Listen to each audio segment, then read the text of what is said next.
Welkom aan al ons kykers na nog 'n episode van Gesels Bietjie Les. My naam is Armin Kritzinger. Elke week doen ons die volwasse Sabbatskool lesstudie van die Sewende Adventiste Kerk aanlyn beskikbaar gratis vir almal met die tema, met die doel om die evangelie uit te dra aan elke liewe persoon, dat elke persoon 'n keuse kan hê om te kies om 'n verhouding met Jesus te hê. En elke week is ek saam met my vriend daarso van die Kaap, Hilmer Kraulis. Hilmer, hoe gaan dit met jou hierdie week? Dit gaan baie goed, dankie. En hoe gaan dit daar in Thailand? Dit gaan baie goed. Ek was maar so vinnig in en uit daarso by Suid-Afrika gewees by die kampvergadering daarso. Lekker om van ons kykers van Gesels Bietjie Les ook daarso te ontmoet en te sien. So dit was baie geseënde naweek vir my gewees as ek dit so kan. Amen. Hilmer, so voor ons Dis lekker om van die Here se dinge te gesels, man. Dit is, ja, en ek is lief vir Suid-Afrika, lief vir die Afrikaanse taal, Afrikaanse mense. Dit was lekker gewees. Hilmer, voordat ons in les 3 inspring, kan jy asseblief ons open met 'n woord van gebed asseblief?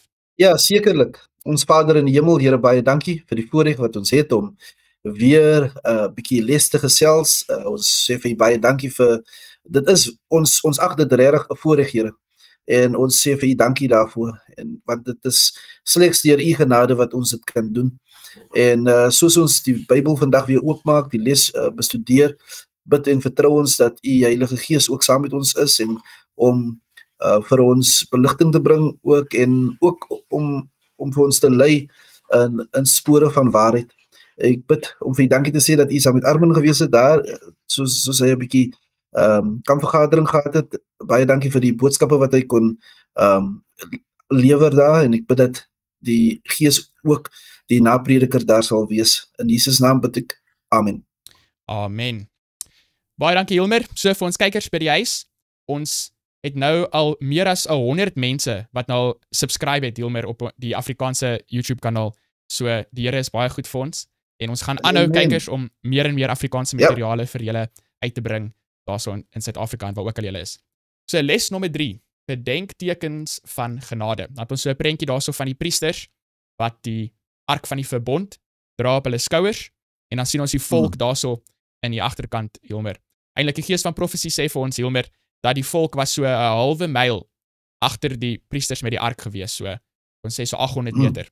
Nou die geheeteks uit Josua hoofstuk 4 vers 23 en 24, want die Here julle God het die water van die Jordaan voor julle laat opdroog, totdat julle deurgetrek het, soos wat die Here julle God gedoen het met die Rietsee wat hy voor ons laat opdroog het, totdat ons deurgetrek het, sodat al die volke van die aarde mag weet dat die hand van die Here sterk is, en sodat julle altyd vir die Here julle God ontzag sal hê.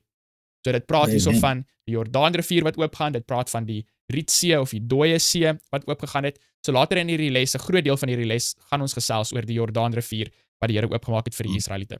As ons kyk hierso na Sabbatmiddagse deel van die les, Hilmer, 'n hoofgedagte wat hierso uitkom, is dat vir ons as mense, dit is baie maklik om dinge te vergeet. Jy vergeet om mense terug te bel, jy vergeet om e-posse te antwoord, vergeet om jou plante water te gee, of om mense geluk te wens met hulle verjaarsdag. Maar belangriker as al hierdie, as ons kan sê, wêreldse dinge, wat ons so maklik vergeet, is wanneer dit kom by ons geestelike lewe, geestelike lesse, geestelike ondervindings met die Here.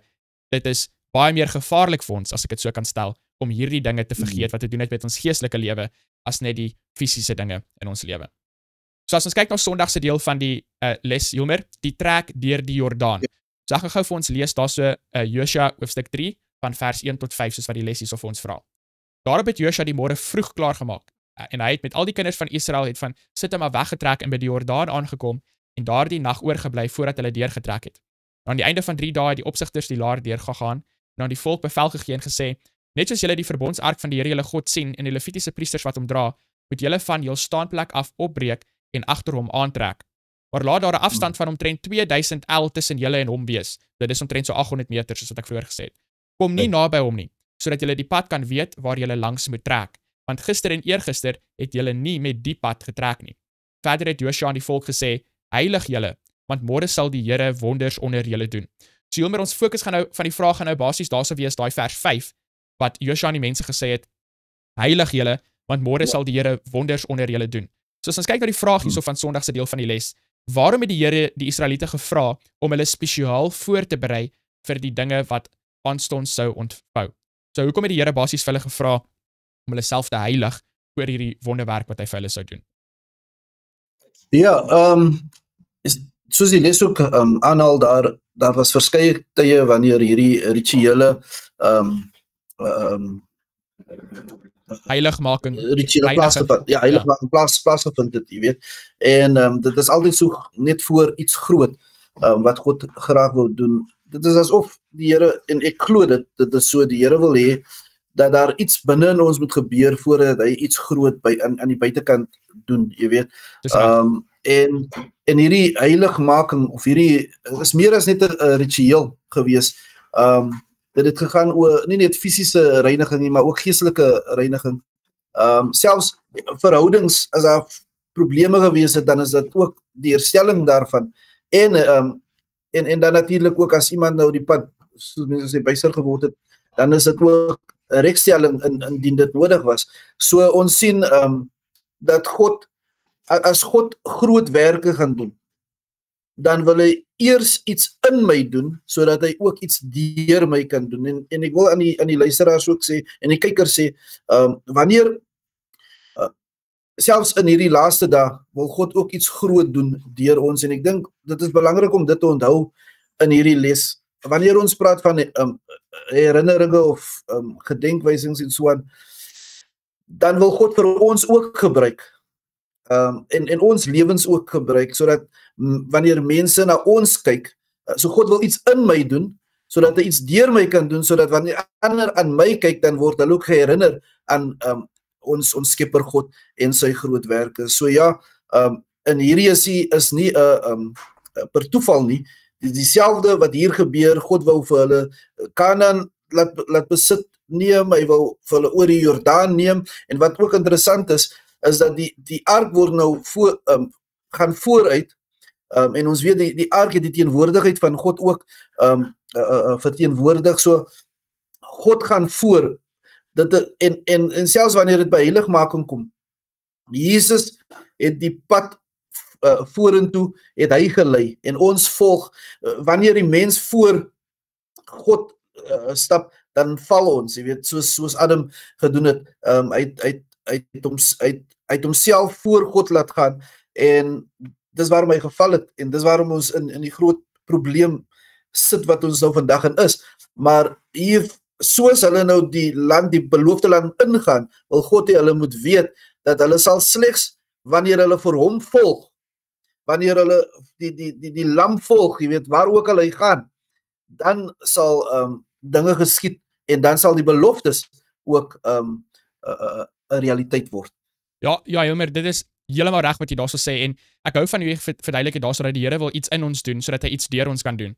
En vir ons kykers by die huis, hierdie heilig julle, wat beteken dit nou regtig? Die les verduidelik dit eintlik vir ons op 'n baie eenvoudige manier. Dit sê vir ons, hierdie toewyding aan die Here behels die afsien van sondige weë en die verwydering van alles wat seremonieel gesproke onrein was. So, let veral op die eerste deel, dit sê daarso vir ons, die afsien van ons sondige weë.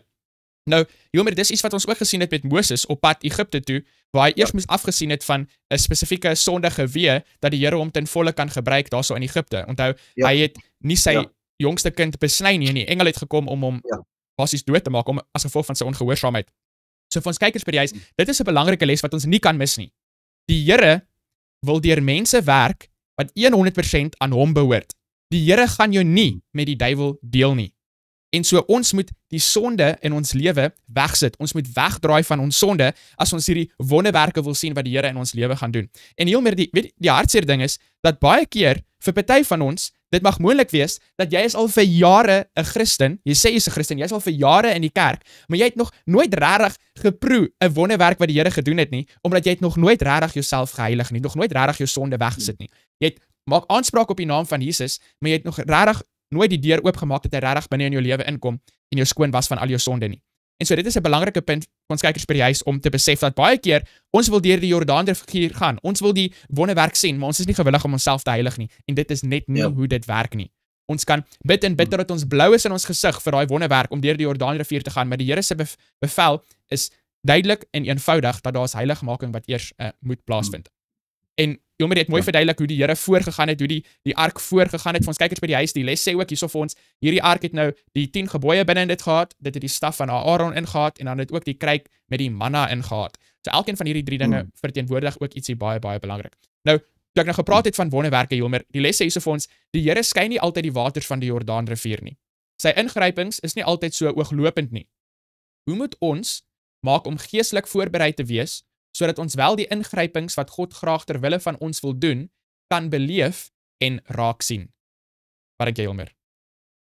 Ja, wel, daar is 'n paar dinge wat ek hier wil noem. En soos ek dink verlede week of week voor dit het jy ook genoem, ongeloof wil eers sien en dan glo. Waar geloof eers glo en aanvaar en dan sien. En ongelukkig is dit ironies dat diegene wat eers wil sien nooit nie. Want dis nie hoe geloof kom nie. Weet, geloof kom dis uit die gehoor en dit is die gehoor van die woord van God. So die aanvaring van God se woord is baie baie belangrik en daar is hoe aanvaar ek dit? Deur daagliks myself oor te gee. So die eerste ding wat ek wil noem in antwoord tot hierdie vraag is deur daaglikse oorgawe. Jesus sê in Lukas 9 dat as enige een van hom wil volg, moet hulle self verloon, die kruis opneem en hom volg. Weet, dis iets daagliks. Die oomblik jy jou kruis dan nou neersit en op self vertrou, is die tyd en is wanneer die geloof dan min word of nie bestaan nie, en dis wanneer ons eintlik val. Dis wanneer ons misluk in hierdie op hierdie wandel. En dan natuurlik ook 1 Johannes 1 vers 9 sê vir ons dat as ons sondes bely, is hy getrou, jy weet, om ons te vergewe en om ons te reinig van alle ongeregtighede. So daagliks moet ek bely dit wat God openbaar aan my, wat verkeerd is, en hoe weet ek dis verkeerd? Weereens deur die woord. Die woord sê, dit wat jy al vir 'n geruime tyd doen, jy het nou nie geweet nie. Paulus sê, ek het nie geweet wat sonde is nie, ek het nie geweet ek het sonde, totdat die wet gekom het nie. So die woord van God wys sonde uit, en hoe nader ons aan God beweeg, hoe meer openbaar hy aan ons, dit wat ons nog moet bely. En sodra dit geopenbaar is aan jou, en dan moet ons dit bely, onmiddellik bely, en laat staan natuurlik. En dan, ja, so, en hierdie is wat geloof eintlik is, geloof wat tot gehoorsaamheid en oorgawe lei. Dis hoe ons dan, dis daardie tipe geloof, wat daardie groot werke van God, daardie ingrypings, wat vir ons toelaat om dit vandag nog te ervaar. So vir ons kykers by die huis, soos wat Hilmer daar sê, dis moontlik vir almal van ons om hierdie te ervaar.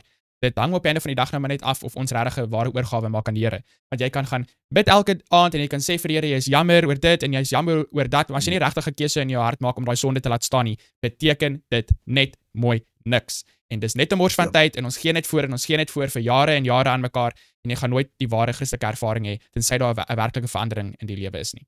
En dit is nie moeilik nie. Nee. Jesus het gesê dat sy juk is nie swaar nie, of dis nie moeilik nie. Wat dit moeilik maak is onsself, omdat ons wil vasklou aan die sonde, en ons wil voorsiening maak vir die sonde, ons wil ons broodjie gebotter hê aan albei kante, en dis net nie hoe dit werk nie. Maandag se deel van die les, die lewende wonders, God van wonders. Ek gaan vir ons lees daarso in Josua hoofstuk 3, dit gaan nou basies oor hierdie trek van hulle nou deur die Jordaanrivier. Nou ek wil spesifiek fokus daarso op een vers, Hilmer, en dis in vers 13, waar die Bybel vir ons sê, net soos die voetsole van die priesters wat die ark van die Here van die hele aarde dra, in die water van die Jordaan rus, sal die water van die Jordaan afgekeer word. Die water wat van die bokant afkom, en dit sal soos een wal bly staan. So Hilmer, as ons kyk na hierdie vers, sê dit spesifiek vir ons, dit is eers toe die priesters hulle voetsole in die water gesit het, dat die water van die Jordaan toe afgekeer geword het en soos 'n wal gestaan het. Vir ons kykers by die huis, onthou, as julle ek dink hoofstuk 44 van Patriarge en Profete lees oor die Jordaanrivier, sê dit vir ons, hierdie tyd van die jaar, sê die gees van profesie, het die sneeu op die berge begin smelt, en die bank van die Jordaanrivier het sy walle al bietjie oorspoel, as ek dit so kan sê, en die mense kon nie maklik deurbeweeg het nie. So was 'n bietjie 'n vol rivier gewees, as ons so kan sê. En hierso sê die Here, toe hulle voetsole aan die water raak, toe het die water basies soos een wal opgestaan. So ons lees dit deur tot in vers 16 daarso wat vir ons sê wat presies daarso gebeur het. Nou die vraag sê nou basies vir ons hierdie spesifieke storie waar hulle nou so deur die Jordaanrivier trek. Wat sê dit vir ons aangaande die karakter van die God wat ons dien? Ja, wel, as ons kyk na, as ons teruggaan na Egipte toe, het Farao se towenaars het altyd probeer om ook te doen wat Moses en Aaron gedoen het, jy weet. Maar dikwels was dit God se manne wie oorwinnings behaal het oor die towenaars. En op dieselfde manier ook as jy kyk na die pla, al daardie pla het te doen gehad, soos ons voorheen hierdie jare geleer het te doen gehad met gode of afgode. En dieselfde hier met die riviere, dieselfde soos die Rooi See, en selfs nou met die Jordaan, die heidene het altyd geglo dat die riviere, die see, word besit of dat afgode daarin woon of hulle gode daarin woon. En wanneer God nou 'n wonderwerk verrig met die waters, dan wys hy ook heerskappy oor enigiets anders, jy weet. En hy wys dat hy die skepper God is van dieselfde toe Jesus op die see gevaar het met die disippels, toe daar 'n storm uitbreek, toe kon hy ook sê, wees stil. En die golwe, die wind, was aan hom gehoorsaam. En dit is wat God selfs wil doen, wanneer hy groot werke doen, wanneer hy voor die heidene dinge doen, dan wil hy wys dat hy in besit is van alles. En wanneer dit kom by ons, voorheen het ek gesê, dat God wil hê ons moet ook, ons lewens moet herinneringe wees van hom. So wil hy ook groot werke dan in ons verrig om te wys dat hy vir ons besit, jy weet. En ja, die vraag is, gaan ek ons oorgee aan hom, sodat daardie groot dinge dan kan gebeur. So ja, dan kan as ons ook kyk, soos jy gesê het, dit was die rofste, die Jordaanrivier was op sy rofste daardie tyd, jy weet, wat het, om vir almal te bewys, dat dit was onmoontlik gewees, om daar oor te gaan op daardie tyd. Dit moes 'n wonderwerk gewees het, wat vir hulle sou toelaat, om oor te gaan op daardie spesifieke tyd, wat ook dan wys, dat daar geen beperking is, wanneer dit by God kom nie, jy weet. God het 1000 maniere hoe om dinge te doen, meer as 1000 maniere hoe om dinge te doen op ons, wanneer ons onsself oorgee aan hom.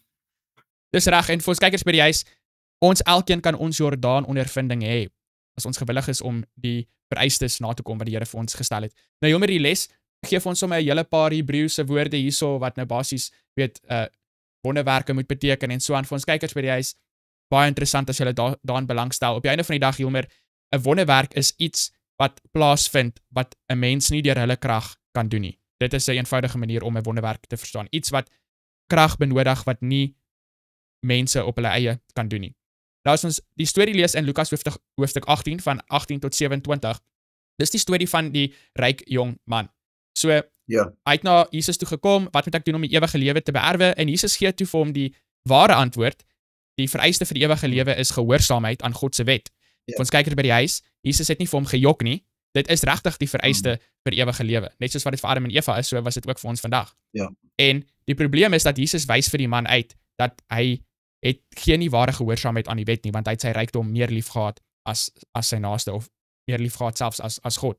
En so toe sê Jesus vir hulle in vers 24, hoe beswaarlik sal hulle wat goed besit in die koninkryk van God ingaan. Dit is makliker vir 'n kameel om deur die oog van 'n naal te gaan as vir 'n ryk man om in die koninkryk van God in te gaan.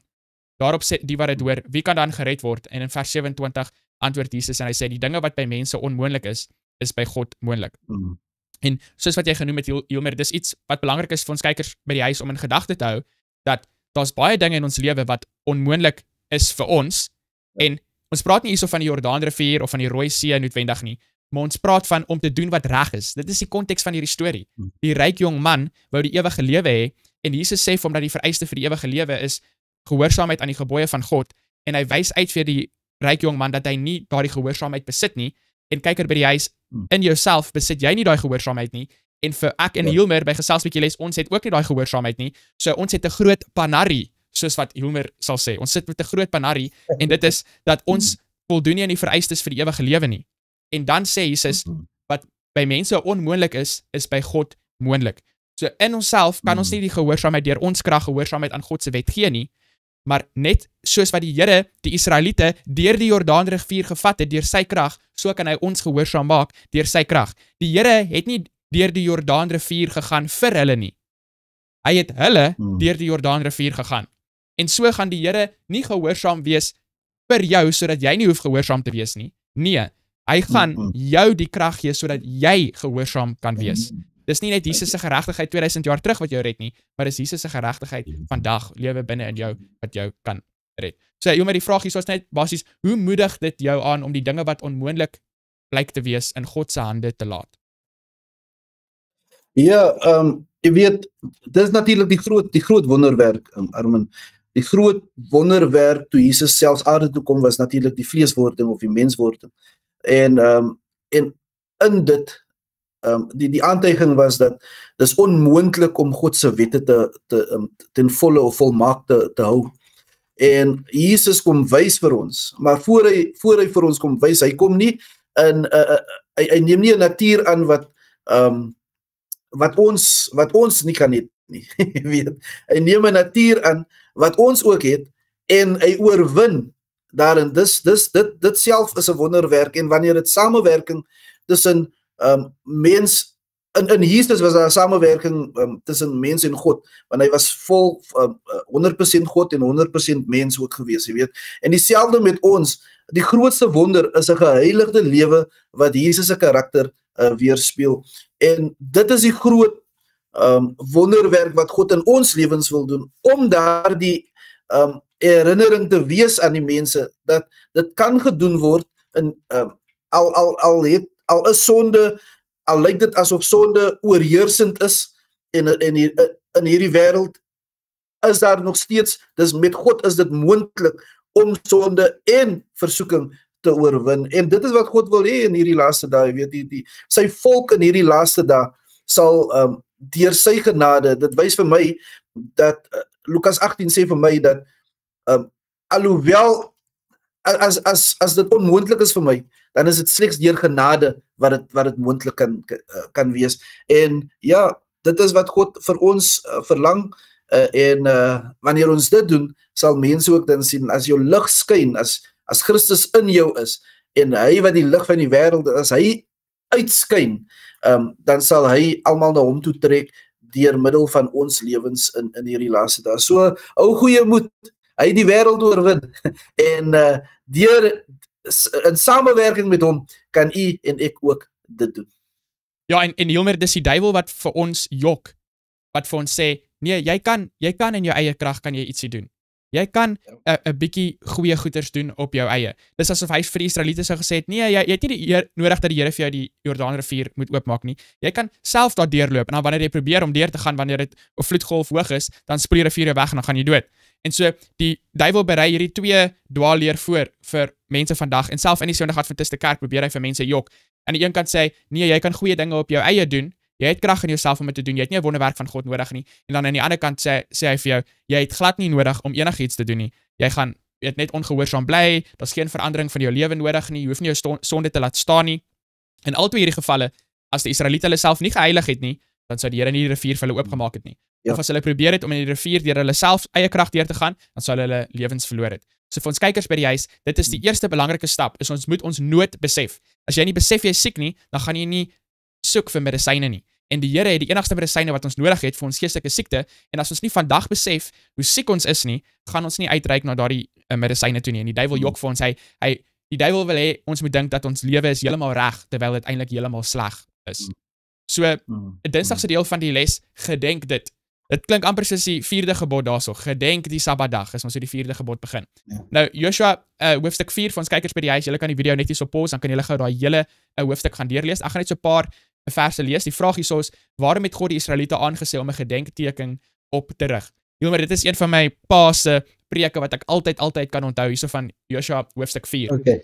Toe het Joshua die 12 man geroep wat hy die kinders van Israel uit elke stam 1 man aangestel het, en Joshua het vir hulle gesê, trek uit voor die ark van die Here julle God tot binne in die Jordaan, en tel vir julle 'n klip op, elke man een op sy skouer, volgens die getal van die stamme van die kinders van Israel, sodat dit 'n teken onder julle kan wees. As julle kinders later vra en sê, wat beteken hierdie klippe vir julle?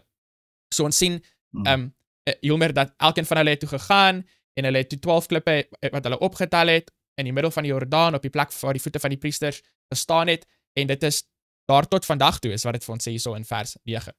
So, die idee was hierso dat hulle moes hierdie gedenkteken basies gemaak het, en die belangrike vraag wat daar gevra was, is basies eendag as julle kinders het sien, en julle kinders vra vir julle, wat beteken hierdie klippe? So die les vra dan basies vir ons Hilmer, soos wat ek nou net gelees het, is, waarom het die Here vir hulle gesê om hierdie gedenkteken op te rig? Ja, die Here wil hulle moet altyd onthou. Jy weet waar hulle vandaan kom. Maar ook was dit 'n gedenkteken, en gedenktekens kyk terug en vooruit. Dit het te doen met die verlede, maar ook die toekoms. So die klippe was nie net om te onthou waar hulle vandaan gekom het nie, maar ook om Israel te anker voor die mure van Jericho. Jy weet, herinnering aan vorige bevryding gee ook krag vir toekomstige oorwinnings. En nie net dit nie, maar ook as ons kyk na die Sabbatgebod,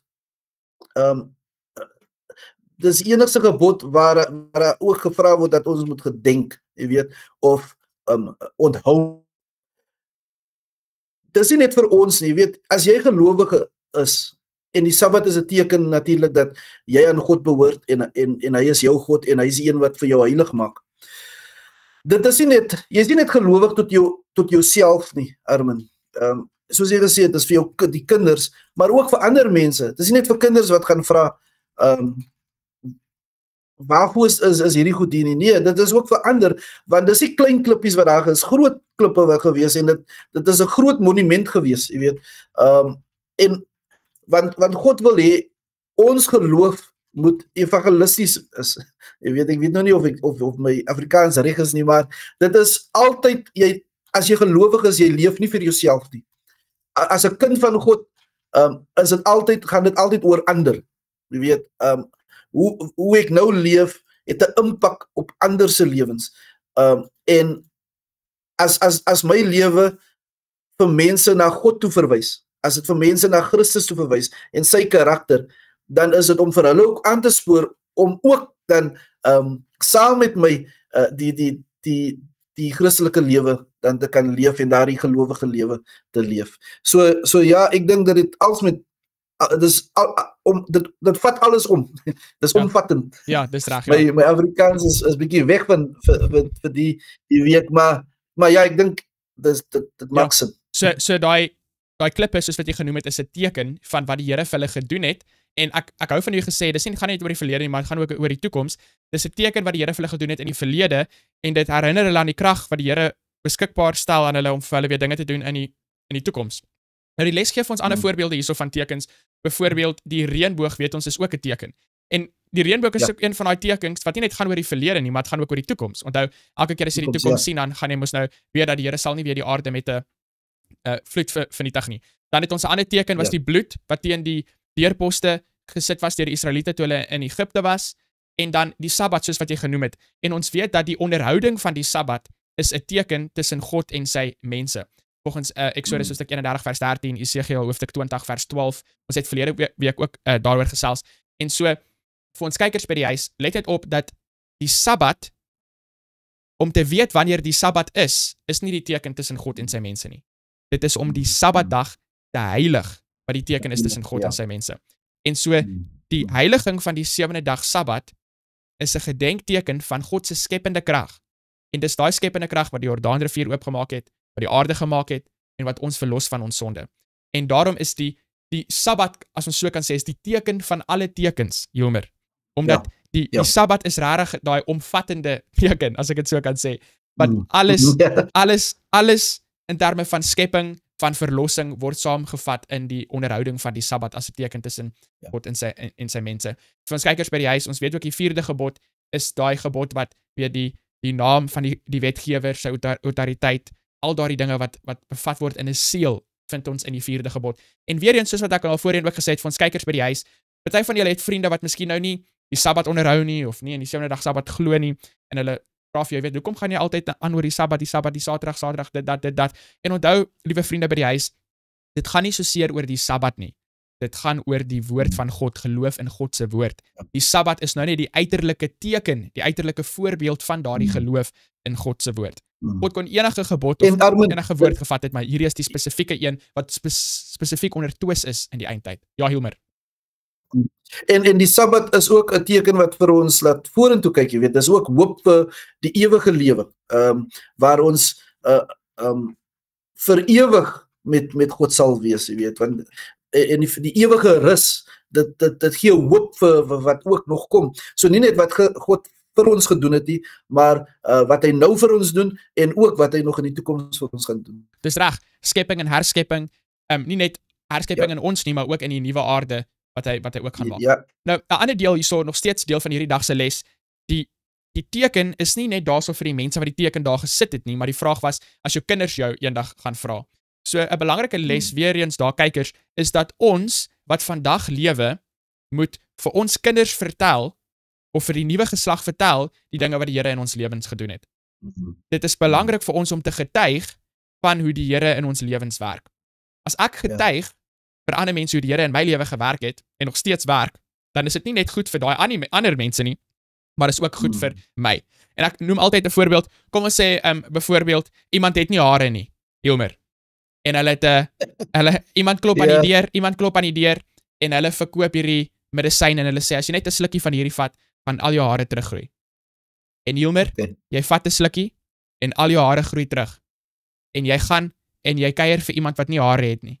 En jy sê vir hulle, jy ken my, jy weet, ek het nie hare gehad nie. En ek het 'n slukkie van hierdie gevat, en al my hare het teruggegroei. Dan gaan daardie persoon meer geneig wees om 'n slukkie te vat. Want hulle weet hoe jy voorheen gelyk het, en hulle weet hoe jy nou lyk. En dis nou maar net 'n uiterlike fisiese voorbeeld, maar kom ons pas dit toe op ons geestelike lewe.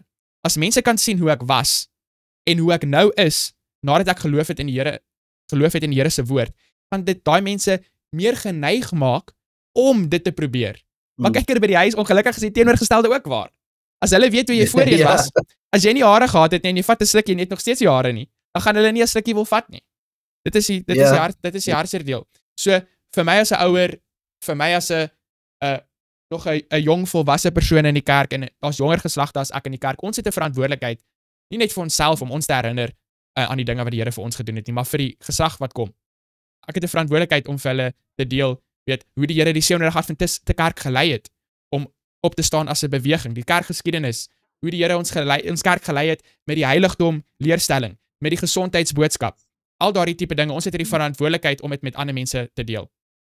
Maar as ons kyk na die vraag aan die einde van Dinsdag se deel van die les, dan sê dit daarso, dink aan jou persoonlike gedenktekens in jou wandel met die Here. Hoe herinner hulle jou aan die wonderdade wat hy al in jou lewe verrig het? So, vir my, 'n gedenkteken wat ek het, is definitief in Maleagi hoofstuk 3, weet, om getrou te wees in tiendes en offergawes, waar die Here sê, toets my hierin. Ek was nie getrou gewees nie, ek het die Here daarin getoets, en die Here het 'n wonderwerk gedoen in my lewe, en dit is nou 'n gedenkteken vir my, dit gee my meer moed, elke keer as ek die Here se woord lees, om nog iets te probeer, om te sien hoe sy woord waar gaan wees. Jy miskien enige voorbeelde van persoonlike gedenktekens in jou lewe? Ja, as ek kyk, jy weet, na my kinders en so aan, jy weet, die Here sê vir ons in Spreuke 22 vers 6, dan sê dit daar vir ons, oefen die seun volgens die eis van sy weg, dan sal hy ook, as hy oud word, daar nie van afwyk nie, jy weet, dit is nou 'n moeilike, om 'n ouer te wees is nie maklik nie, maar God is getrou, en sy woord is getrou, en my grootste verlange is dat my kinders altyd by die Here sal bly. Amen. En jy weet, Armin, en ek noem nou hierdie een, want dit gaan ook met die les, jy weet, sekere dinge, net om vir hulle te laat weet, dat God is in beheer van al. So as ons nou eers gaan, en ons vat 'n reis, dis belangrik om te bid saam met ons kinders, jy weet, sodat hulle ook besef, dis nou nie die hulle pa se kragte, wat hulle by daai plek uit gaan kom nie, maar dit is eintlik God se genade, jy weet, selfs voor jy eet, jy weet, om danksegging te gee, sodat ons kinders ook weet, alle goeie dinge kom van God af, jy weet, ja, as dit God se wil is, jy weet, ons sien mekaar weer as dit God se wil is, ja, so, dis dinge soos daai wat ook ons kinders laat weet dat sonder God kan ons niks doen nie. Jy weet, en dis net deur sy genade wat ons kinders in die sy belofte dat as jy jou kind groot maak, jy weet, ek moet ook sê ek het baie foute ook gemaak as 'n ouer. Maar wanneer die waarheid gekom het en dit was aan hulle gegee, al het hulle ook foute gemaak in die lewe, vind hulle nog steeds vreugde by die voete van die Here, en dit is iets wat ek hoop en ek bid daarvoor, want weer eens, dit gaan nie oor my nie, maar dit gaan oor die belofte wat God gemaak het in sy woord, jy weet, en dit is maar dis iets wat ek vir God elke dag voor dankie sê, want ek weet, dis net deur sy genade. Amen, en Hilmer, soos wat ek ook altyd sê, ek kan nie my kar hemel toe vat nie, kan nie my huis hemel toe vat nie, maar behalwe my eie karakter, kan ek my kinders help om so te wandel met die Here, dat hulle in die Here se koninkryk sal wees, en wat is meer waardevol as dit is net baie, baie mooi. So Hilmer, as ons kyk na Woensdag se deel van die les, so Dinsdag se deel van die les was basies om te onthou, en Woensdag se deel hierso van die les praat 'n bietjie weer oor die vergeetachtigheid. Nou Hilmer, ek het al baie keer gesien in my lewe, en ek het al ook gehoor van ander mense, dat dit is baie maklik om die verkeerde dinge te onthou, en bietjie moeiliker om die goeie dinge te onthou.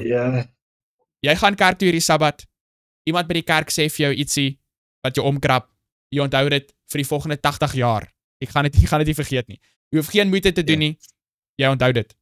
Jy gaan kerk toe, jy luister na 'n kragtige boodskap, oor 2 weke het jy dit al vergeet, asof dit nooit eers plaasgevind het nie. Dit het nog steeds te doen met hierdie klippe waar die Israeliete daar so moes gesit het, waar hulle vir hulle kinders moes van vertel het van wat hier so deur die Jordaanrivier, wat hier so gebeur het, sodat hulle nie gaan vergeet nie. Vir ons kykers by die huis, 2 praktiese lesse wat ek nou geleer het, oor hoe om die goeie dinge te onthou, wat die Here vir ons gedoen het in ons lewe. Een manier is, ons kan dit neerskryf. Ek het so 'n aanlyn joernaal tipe ding, wat ek probeer vir myself hou, weet hoe die Here my gelei het en gehelp het al in my lewe. So dis een manier. Kan dit neerskryf, ons kan gedurig deur in tye wanneer ons moed nodig het, kan ons teruggaan en ons kan gaan lees. Daai is soos 'n klip op 'n blaadjie, wat ek kan kyk, jy weet wat die Here gedoen het. 'n Ander manier is, om dit fisies met ander mense te deel, om daaroor te praat. En dis hoekom daar sekere Bybelonderwerpe is, Hilmer, wat ek en jy gemaklik oor mee kan gesels. Dis nie omdat ons super slim is of enigiets soos dit nie, dis net omdat daardie onderwerp is altyd op ons lippe. So dit het altyd ons aandag. En dit maak dit vir ons maklik om te onthou, dis dinge wat belangrik is vir ons, en so wanneer ons getuienis met ander mense deel, verhoed dit ook vir ons, dat ons nie, weet, maklik daardie tipe dinge vergeet nie.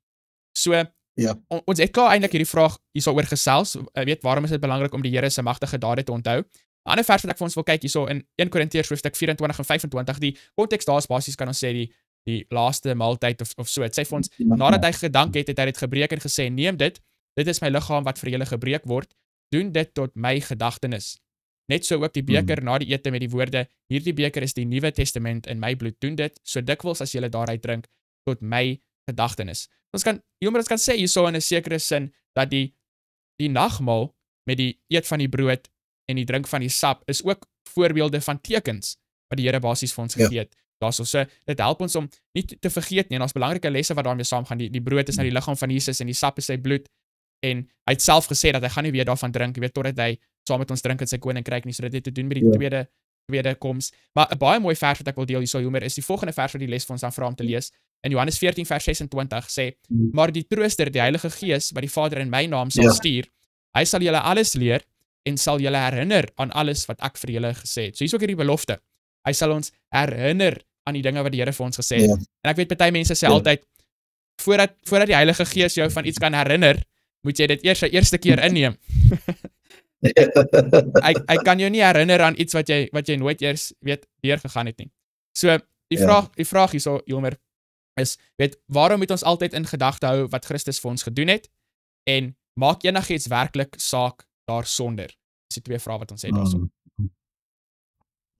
Ja, jy weet, as ons kyk wat Christus op die kruis kom doen, as ons wegbeweeg van die kruis, as ons begin en ons word soos die vergeetachtig wanneer by die kruis kom, dan waar dit na toe lei, is eintlik die probleem, jy weet, en dis waarom die Here wil altyd ons moet onthou want hy weet waarna toe vergeetachtigheid lei.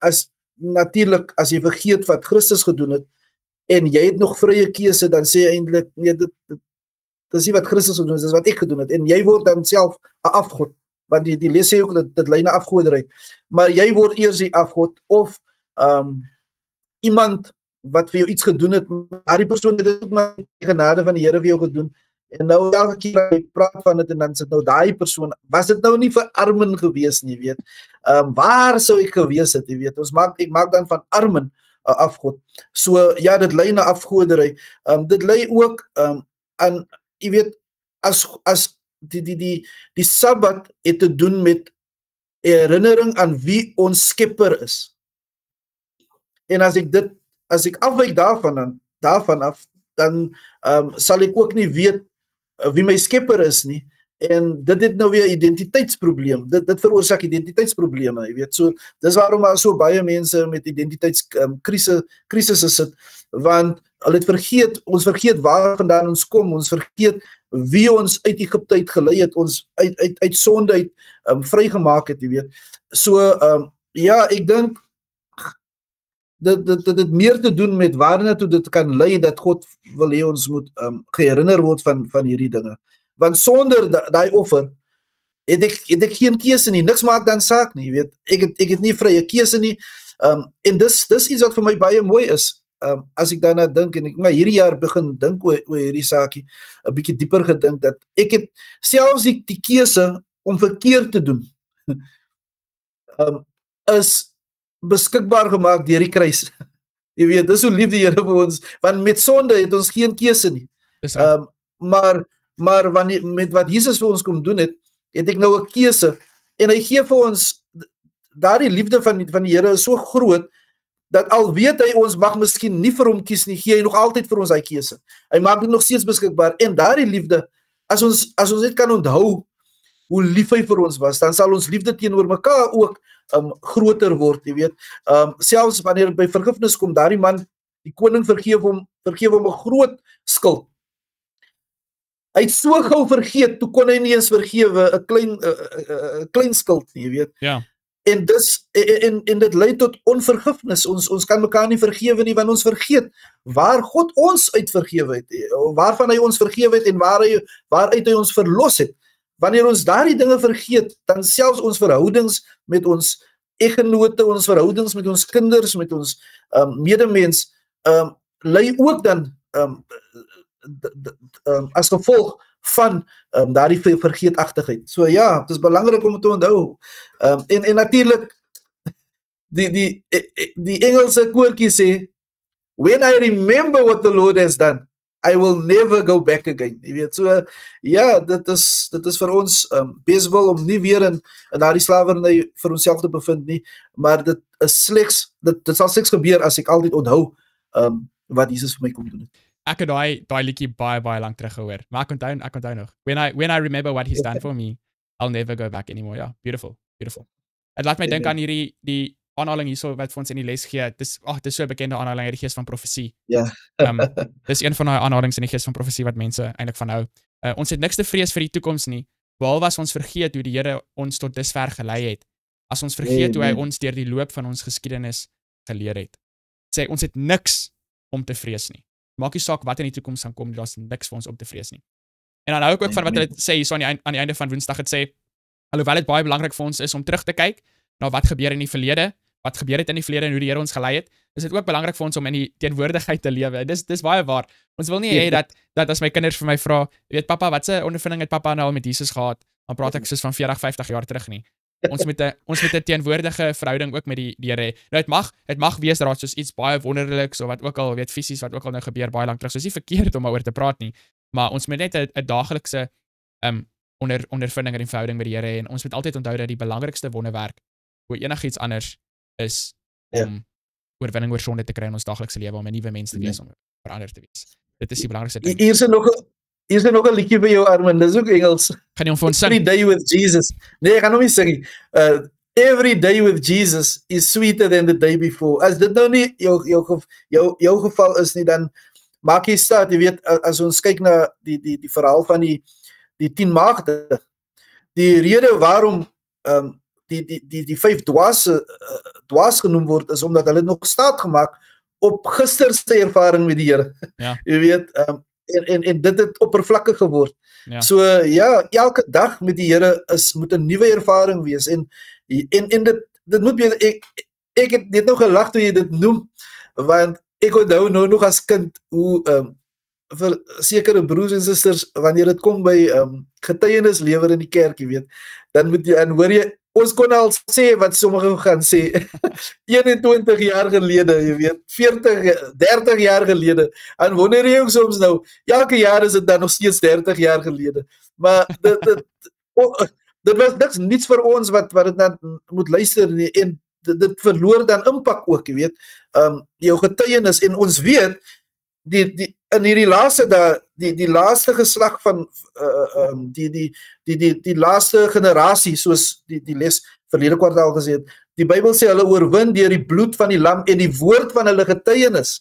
En as dit nie elke dag se ding is nie, dan sal mense begin laag of voel asof dit afgewater is. Jou ervaring met God is afgewater, want jy maak nog steeds staat op ervaring wat jy 21 jaar gelede gehad het. So ja, laat elke dag maar met Jesus soeter as die vorige dag wees. Ja, Hilmer, en vir party van ons kykers by die huis, as jy weet dinge bietjie finansiëel swaar trek, dan vir jou fisiese kosies moet jy miskien oorskietkos eet. Maar as dit kom in jou geestelike lewe, het jy nie oorskietkos nodig nie. Gee ons daaglikse brood. Gee ons vandag ons daaglikse brood. Jy het nie oorskiet nodig, kos nodig vir jou geestelike lewe nie. Ja. Donderdag se deel van die les uit Psalm 66 vers 6. Asseblief moenie afgeskrik raak daarso deur die hoofstuk in die vers daarso in die kykers by die huis. Dis 'n baie mooi vers. Hy het 'n see in droë grond verander. Hulle het 'n voet deur die rivier gegaan. Daar kon ons in hom verheug. So die eerste reeltjie het daarso te doen met die Rooi See wat oopgemaak is, die tweede reeltjie het daarso te doen met die rivier.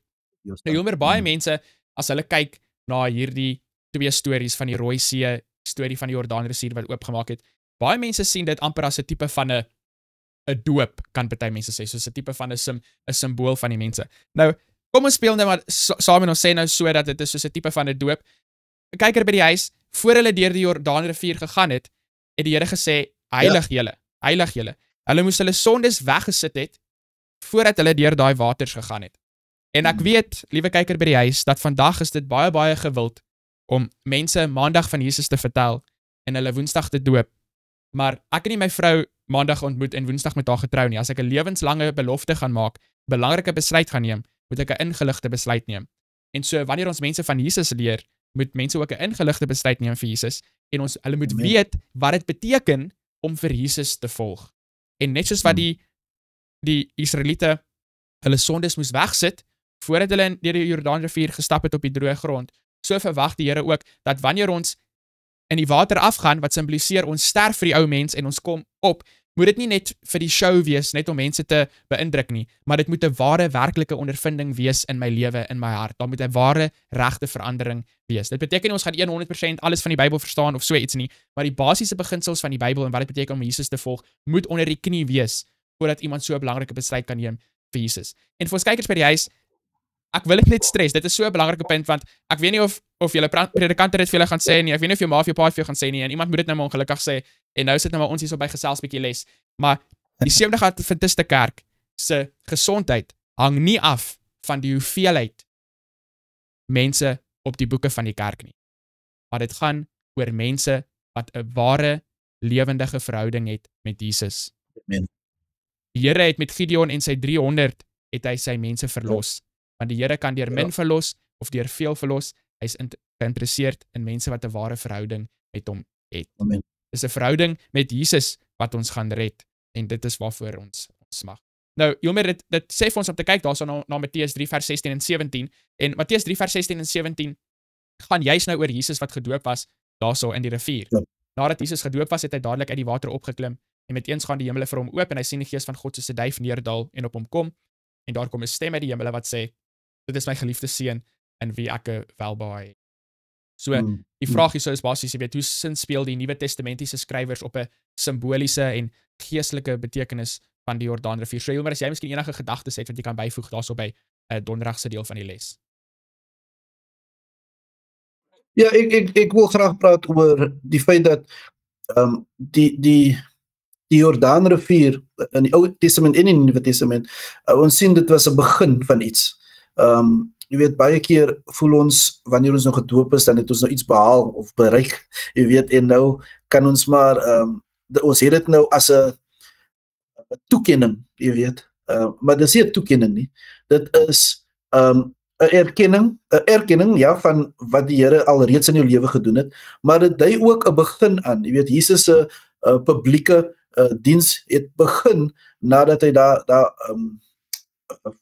na sy doop. En dieselfde met ons, jy weet, hierdie gedagte wil ek net los dat wanneer die Here iets in my lewe kom doen, dan is dit 'n nuwe begin. Dis nie iets wat nou na einde gekom het nie, maar dis 'n nuwe begin. Dit is so die lewe met Christus begin nou eers, jy weet. As ons kyk na selfs in die Ou Testament, as ons met Joshua was dit nou gewees oorwinning, die oorwinning en die berowering van Kanaan het begin toe hulle daar oorskiet. Elia se lewe in die hemel het begin toe hy daar oorgaan en toe Elisa weer terugkom, toe is dit nou sy profetiese werk wat ook nou weer begin het. Jy weet so, en natuurlik sien ons nou in die Nuwe Testament Jesus se openbare bediening het ook begin. So die Jordaan is nie 'n einde nie, maar dis 'n begin. En ja, so wanneer Jesus vir jou iets doen en jy kan deur jou Jordaan gaan, dan is dit nou nie die wedloop is nie verby nie. Dis nie nou klaar nie. Maar nou begin dit weer, jy weet, en daardie ervaring is nou jou getuienis wat jy nou kan uitleef en ook deel met ander. So God bring ons nie deur Jordaan slegs vir ons nie, maar hy bring ons daardeur sodat ons van sy wonderwerke in ons lewens te kan versprei en deel met ander. Ek hou baie van wat jy daarso gesê het, Dielmer, en om by te voeg, nog 'n voorbeeld by jou illustrasie, as ek 'n illustrasie kan gee. Wanneer mense gedoop word, is wanneer hulle wedergebore word. Wanneer jy gebore word, was jy nie 50 jaar oud nie. Jy was nie 30 jaar oud nie. Jy was nie 10 jaar oud nie. Jy was 'n babietjie. Dis die begin. Dis nie die einde nie. As jy gedoop word, is jy 'n babietjie en jy het baie hulp en voeding nodig. Babietjies kyk nie na hulle self nie. Hulle het mense nodig wat vir hulle gaan sorg en al daai tipe dinge. Soos wat Hilmer daarso sê, dit is die begin van die avontuur. Dis glad nie die einde nie. Vrydag se deel van die les vir ons kykers by die huis, onthou daardie hoofstuk oor kan die Jordaan of deur die Jordaan in Patriarge en Profete in Afrikaans. Die skakel is onder hierdie video sodat jy dit kan lees. Ek is baie lief vir hierdie aanhaling wat dit vir ons gee op Vrydag. Het sê moderne Israel, dit wil sê die kerk, loop 'n groter gevaar as Israel van ouds om van die Here te vergeet en op die dwaalweë van afgoderry gebring te word. Vele afgode word aanbid, selfs deur belydende sabbateurs. Die Israeliete is veral aangesê om teen afgoderry te waak. As hulle van die lewende God weggeluister word, sou 'n vloek op hulle rus. Maar as hulle die Here met hulle hele hart en met hulle hele siel met al hul lewenskragte sou lief hê, sou hy seker maak dat hulle kos op die tafel en dispens het en dat hulle teen siekte bewaar word. Ons weet baie van hierdie afgode wat hierso van gepraat word. Die Gees van Profesie sê vir ons, voorbeelde van dit is musiek. Baie mense wat die Sabbat onderhou, hulle aanbid musiek, valse gedagtes, valse leerstellings. Ons maak afgode van valse leerstellings wat nie in die Bybel is nie. So ons moet baie versigtig wees. Dit kan geld wees, dit kan ons werk wees, dit kan ander mense wees, miskien 'n predikant waarvan jy hou om na hulle te luister, wat ook al dit mag wees, dis iets waarvoor ons moet besef, versigtig wees. Ons het ons 3 besprekingsvrae hierso, Hilmer. Bespreek die bonatuurlike trek deur die Jordaanrivier. Hoe sou jy 'n wonderwerk definieer? Waarom lyk dit asof die Here nie meer deesdae wonderwerke verrig nie? So Hilmer, ek wil graag hierdie eerste ene vat. Dan kan jy nommer 2 vat. So ek het voorheen in die les het ek bietjie gepraat oor wonderwerk. Weet 'n wonderwerk is, hoe sal ek dit definieer? Dis iets wat ons nie in ons eie krag kan doen nie. Dis iets wat ons as mense nie in ons eie krag kan doen nie, wat bonatuurlike krag vra. Nou, waarom lyk dit asof die Here nie meer deesdae wonderwerke verrig nie? Wel, jy weet die helende hand sê vir ons dat die Here is net so bereid om mense te genees vandag as wat hy was toe hy fisies hier op aarde was.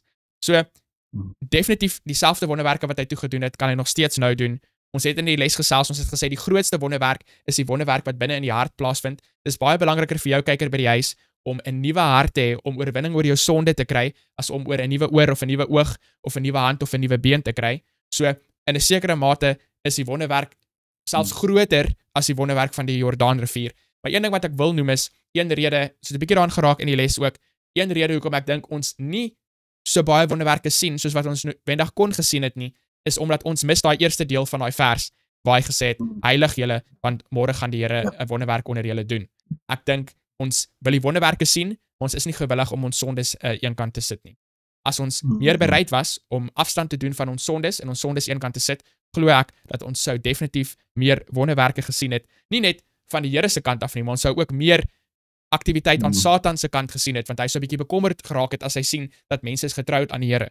Maar as die Satan sien dat God se mense, die mense wat sê hulle is God se mense, is besig om te lewe in die wêreld, sal as die wêreld, trek aan soos die wêreld, eet soos die wêreld, luister na dieselfde goed as die wêreld, kyk dieselfde flieks as die wêreld, dan bekommer dit hom nie eintlik regtig nie. Daar's nie veel wat hy hoef te doen nie, want hulle is klaar op die verkeerde pad.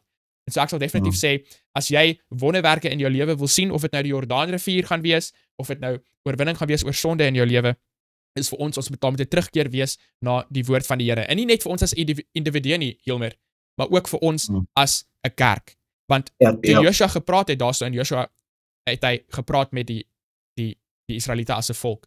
Hy het nie net gepraat met individuele nie. Nou, vir my, ek is verantwoordelik vir myself, en so het begin by myself, maar op die einde van die dag het ons as 'n kerk 'n verantwoordelikheid, dat ons as 'n kerk moet terugbeweeg na die beginsels van die Bybel en die beginsels in die gees van profesie, hoe ons hospitale, ons skole hardloop en al daai tipe dinge, ons sal moet lewe volgens die woord wat die Here ons gegee het. Anderste vat ons hierdie dinge net nie ernstig op nie. En dan gaan ons net nie die wonderwerke sien nie, want die wonderwerke is aan ons gegee wanneer ons die vereistes voel. Op watter praktiese maniere kan mense geestelike vergeetachtigheid beide op individuele en kerklike vlak voorkom? So deel 'n paar dingetjies daarso met ons, hoe ons dit kan voorkom. 2 dinge is weliswaar belangrik, dat ons dinamiese boesemvriendskap met God voorsit en dat ons teen 'n gelooflewe moet waak wat uitsluitlik op kragtige ervarings van die verlede steun. Goed gemaak, ofwel vorige ervarings sal regmatige plek in ons gelooflewens te gee, naamlik as gedenktekens van die Here se hand in ons lewens. Wat dink jy, Hilmer? Ja, so om daagliks 'n wandel deur Getsemane en tot Golgotha te beleef. Jy weet, en ons doen dit deur om te lees wat Christus deurgegaan het, wat hy deurgemaak het vir ons. En ons word selfs bemoedig deur die gees van profesie om vir ten minste 'n uur elke dag te dink en te bepeins oor wat Christus deurgemaak het vir ons. Ek dink dis op 'n persoonlike vlak iets wat elkeen van ons kan doen. So persoonlike toewyding en getuienis natuurlik. As 'n kerk is jy het net nou die nagmaal genoem. 'n Woord wat ek baie van hou wanneer ons dan in Korintiërs lees, dan kom die woord dikwels na vore, of in Engels is dit often. Jy weet, so as kerk is dit belangrik dat ons dikwels, ons doen dit nou een keer per kwartaal. En jy weet, daar is sommige mense, as hulle nou reeds nagmaal gehad het en nou gaan besoek hulle nog 'n kerk en daar is ook nagmaal, dan voel hulle, nee, maar ek het nou al reeds nagmaal geneem, so ek gaan nie nou vandag weer nagmaal neem, maar die Bybel sê dikwels, en dalk wil die Here jou paai so gelei sodat jy wel twee keer, sodat jy weer herinner kan word daarvan, jy weet. So moenie dit versuim nie, wanneer jy weet is nagmaal, maak seker jy kom gesamentlik saam met die ander gemeentelede, sodat die gemeenskaplike deel, jy weet, ja, dit is persoonlik, maar dis ook belangrik dat ons met met ander gemeentelede en ander Christene ook moet meng, sodat ons mekaar kan herinner en hoop te gee en mekaar aan te spoor om nog steeds op die pad te bly, jy weet, en so aan. So die Sabbat self is ook 'n weeklikse herinnering wat ons as 'n kerk kan het. En weet, die Jesaja 58 is 'n goeie hoofstuk om te lees aangaande Sabbat onderhouding en wat dit eintlik regtig moet wees. So gaan weer daarna en doen wat dit daar sê gedoen moet word. Dit is nie net die 7de dag wat die Sabbat vir ons belangrik is nie. Die Sabbat is vir die heel week belangrik, maar dit is natuurlik die 7de dag wat ons dit hou en heilig hou. Maar elke dag is Sabbat, die rus wat Christus vir ons gee, is vir elke dag, jy weet. En ja, so laat die Sabbat ook vir jou wees herdenking van hoe die Here jou deur die week ook dan gelei het. Ja, en so ek dink daar is ook 'n plek vir die kerk waar getuienisse wel gelewer word. Ek raai nooit aan dat getuienislewering die plek van die verkondiging van die woord moet inneem nie, maar ons kan plek vind in die kerk vir getuienislewering waar ons ook mekaar kan bemoedig deur wat Christus vir ons gedoen het. So ja, en sodoende sal ons minder geleentheid het om te vergeet wat Christus vir ons gedoen het. So dis 'n paar praktiese dinge, Herman. Ja, dis reg. En jy het klaar gepraat daarso oor die Sabbat. Jy het klaar vraag 3 dasies vir ons basies beantwoord daarso oor hoe die Sabbat ook daai belangrike rol speel. So, Hilmer, baie dankie kykers by die huis, baie dankie. Ek sal gou vir ons sluit met 'n woord van gebed. Kom ons bid saam. Ons Vader wat in die hemel is, baie dankie vir die lesse wat ons kan leer uit die Jordaanrivier ondervinding wat die Israeliete gehad het, dat ons ook vandag Jordaanrivier ondervindings in ons lewe kan hê, as ons 'n totale oorgawe aan U maak, wegstap van sonde in ons lewe, dat ons 100% aan U kan behoort. En daarom vra ons vir die gawe van die Heilige Gees om met ons harte te praat. Kyker by die huis en ons twee ook hierso by Gesels bietjie les. Asseblief, liewe Heer, wys vir ons daardie spesifieke dinge in ons lewe uit wat ons moet laat staan, wat 'n struikelblok is tussen ons en tussen U, sodat ons werklik die Christelike ervaring wat U vir ons bedoel kan uitleef elke dag. Amen. Ons bid vir ons kykers by die huis. U ken hulle behoeftes, U ken hulle smarte, die dinge wat hulle bekommer. Ons vra dat U in elke behoefte sal voorsien. Ons bid dit in Jesus se naam alleen. Amen. Baie dankie Hilmer vir jou tyd vir les nommer 3, vir gesels bietjie les ook vir ons kykers by die huis. Baie dankie dat julle saam met ons 'n bietjie les gesels het hierdie week. En dan sien ons mekaar weer volgende week vir les nommer 4 van kwartaal 4, dan gesels ons bietjie les.